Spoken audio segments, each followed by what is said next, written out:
Hey, Amber Scotchburn, day 28, tutoring with a twist. And we're giving tips on homeschooling help for your household.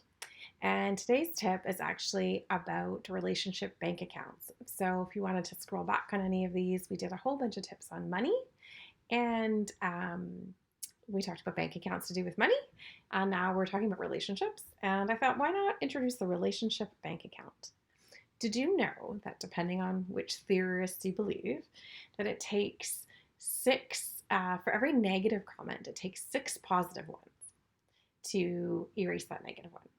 And not necessarily erase it, but have it have meaning without only being focused on.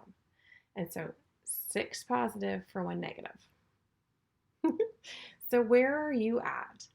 Do you keep track of all your children's negative points and very rarely say their positive ones? Well, eventually they're going to have a defense mechanism, whether it's to tune you out or whether it's to argue or just that voice that you've said to them is now their perception of themselves.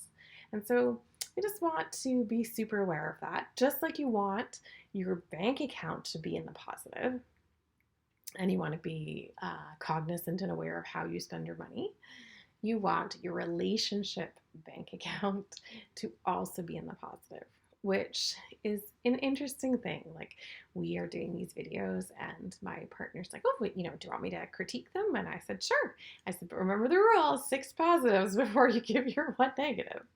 And you know what? Even just doing it that way, because he's kind of learning to do that, I'm so much more prone to listen to his one negative and do something about it than hearing all these things, because they just run out of steam if you're constantly hearing the negative. And or if I was constantly hearing the negative, maybe I wouldn't come back on and do another video. Same with kids, right? They're constantly hearing that negative.